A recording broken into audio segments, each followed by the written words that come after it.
शाळेचे मुख्याध्यापिका madam गजबार madam तसेच इतर सर्व शिक्षक इथे जमलेल्या माझ्या बालमित्र मैत्रिणींनो आणि तसेच त्यांच्यासोबत इतर जमलेले पेरेंट्स त्यांचे पालक आणि उपस्थित सर्वजण, आज आपल्याला माहिती आपण आपल्या देशाचा 78वा स्वातंत्र्य दिन साजरा करीत आहोत, बरोबर. याच्यामध्ये हे जे स्वातंत्र्य मिळवण्यासाठी अनेकांनी आपल्या जीवाची पर्वा न करता आपल्या प्राणांची आहुती देऊन आपल्याला हे स्वातंत्र्य मिळवून दिलं. तर त्यांच्यासाठी आपण आपल्या ह्या भारत मातेच्या स्वातंत्र्यानिमित्त पुन्हा एकदा जयघोष करूयात. सगळे तयार आहेत? भारत माता की, भारत माता की, भारत माता की. खूप छान.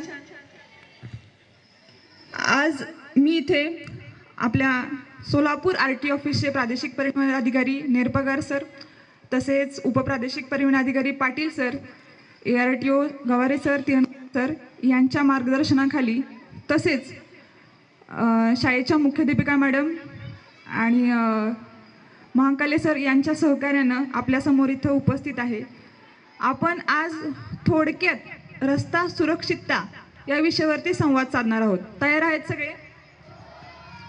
त्यांना मोदक करून खाऊ घालतो. कोणता पाहुणा आहे तो? बरोबर. आता गणपती बाप्पाचं वाहन काय आहे? बरोबर, गणपती बाप्पाचं वाहन आहे उंदीर. आता महादेवाचं वाहन माहिती का तुम्हाला?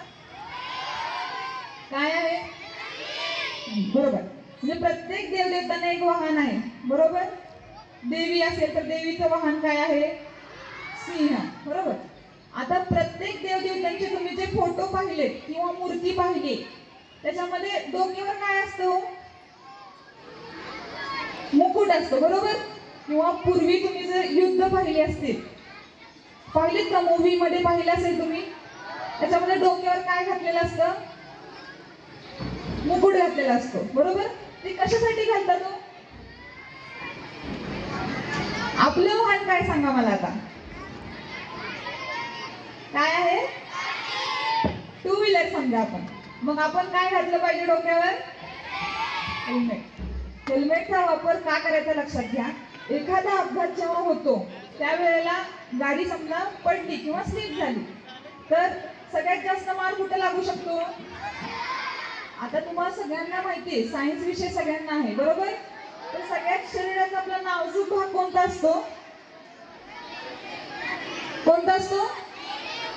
मेंदू, बरोबर. तर मेंदूला लागल्यानंतर मार काय होतो? तर मृत्यूचं प्रमाण हे वाढतं. त्यामुळं टू व्हीलर चालवताना कशाचा वापर केला पाहिजे? हेल्मेटचा वापर सगळ्यांनी करणं आवश्यक आहे.